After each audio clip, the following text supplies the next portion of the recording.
नमस्कार किसान भाइयों, आपके अपने चैनल आज के मंडे में सभी किसान भाइयों का बहुत बहुत स्वागत है। किसान भाइयों, मैं रमाकांत बरखाने यहाँ पर कृषि मंत्र। तो किसान भाइयों, आज हम बात करेंगे अश्वगंधा की खेती के बारे में। अश्वगंधा की A to Z जानकारी देंगे किसान भाइयों, पूरी शुरू से लेकर आखिरी तक देंगे। तो किसान भाइयों, हम सबसे पहले ये समय की बात है किसान भाई, किस समय से किस समय आप इसकी बुआई कर सकते हो। तो किसान भाइयों, रबी की जो सीज़न रहता है वो आपको 1 अक्टूबर से 30 अक्टूबर के बीच में कर सकते हो। फसल अवधि 150 से 170 दिन की रहती है। साथ ही किसान भाइयों, हम खरीफ के सीजन की बात कर ले तो आप 10 जुलाई से लेकर 20 अगस्त के बीच में कर सकते हो। यहाँ भी फसल अवधि 150 से 170 दिन के समथिंग रहती है। तो किसान भाइयों, ये तो हो गया सीजन के बाद कौन से महीने में कब कब बोई आ जाती है। तो किसान भाइयों, आप सबसे पहली बात कर लेते हैं हम तापमान, मिट्टी और खेती की तैयारी के बारे में। खेती किस तरह जुताई की जाए। तो किसान भाइयों, अश्वगंधा की खेती करने के लिए आपको जो मिट्टी के चयन करना है वो बुलाई दामोद मिट्टी, हल्की रेतीली मिट्टी अच्छी मानी जाती है। इस फसल के लिए आप जो मिट्टी की पीएच मात्रा 6 से 8 के बीच में होनी चाहिए। वो खेत में जो पानी निकासी की अच्छी व्यवस्था के साथ होनी चाहिए। जिसके साथ किसान भाई आपने को बता ही दिया 6 से 8 जो पीएच मात्रा होनी चाहिए। और खेत में आप 2 से 3 बार अच्छी गहरी जुताई करना चाहिए और मिट्टी को अच्छी तरह भुरभुरी कर लेनी चाहिए। बाद में आप 1 एकड़ में 8 से 10 टन गोबर की खाद करके एक बार फिर से जुताई करके पेटा लगा कर खेत को समतल कर लेना चाहिए। किसान भाइयों, खेत को समतल करने के बाद आप बुआई के लिए खेत आपका तैयार हो चुका है। तो किसान भाइयों, सबसे पहले आपको बात कर ले कि आपको 1 एकड़ में कितने बीज की मात्रा की आवश्यकता लगेगी।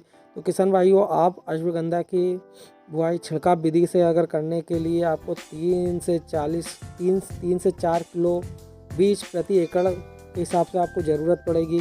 तो किसान भाई, बीज की मात्रा तो आपको हमने बता दी। अब बात कर लेते किसान भाई, अच्छी पैदावार के लिए आपको क्या करना चाहिए और कौन सी किस्म का चयन करना चाहिए। तो किसान भाइयों, अश्वगंधा की हमने उन्नत किस्म के बारे में बताएं।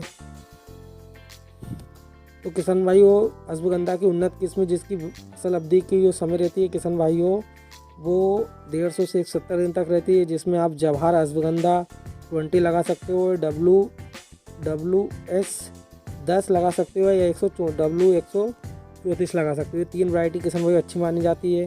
साथ ही बीज उपचार की बात कर ले किसान भाई हो, तो अश्वगंधा की बुआई से पहले आप 2 ग्राम कार्बोडाइन जिम 1 किलो बीज के हिसाब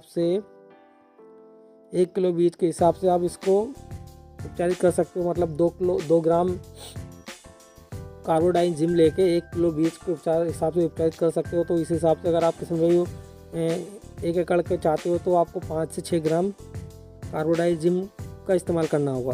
किसान भाइयों, फिर बुआई का तरीके की बात कर ले तो किसान अश्वगंधा में अश्वगंधा के बुआई का तरीका 80 से 100 पौधे प्रति वर्ग मीटर के हिसाब से लगाना चाहिए।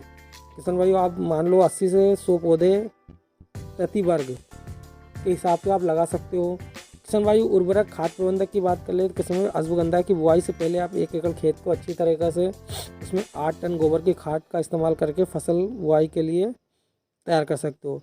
और बुआई के समय कर सकते हो किसान भाई, 1 एकड़ खेत में आप 25 किलो पोटास, 30 किलो DAP का इस्तेमाल भी कर सकते हो। और फसल में पहली और दूसरी सिंचाई के बाद आप 1 एकड़ खेत में 30 किलो यूरिया खाद का भी इस्तेमाल कर सकते हो। 30 किलो यूरिया का भी इस्तेमाल कर सकते हो।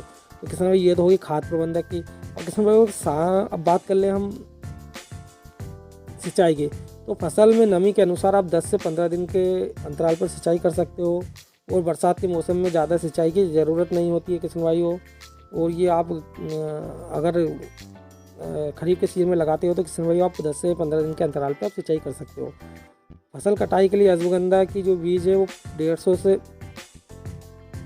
170 दिन में आपके लिए कटाई के लिए तैयार हो जाता है। फसल की पत्तियों को पीले पड़ने पर झड़ने लगे, जब आप फसल को सूखने लगे उस समय आप इसके पौधे को जड़ सहित उखाड़ लेनी चाहिए। तो किसान भाइयों, ये थी अश्वगंधा की खेती पर A to Z वीडियो। अगर अच्छी लगी हो चैनल सब्सक्राइब करके बेल आइकन दबा दे और अपने दोस्तों के साथ वीडियो को शेयर करना ना भूले। और ऐसी वीडियो देखने के लिए हमारे चैनल पर बने रहे। धन्यवाद।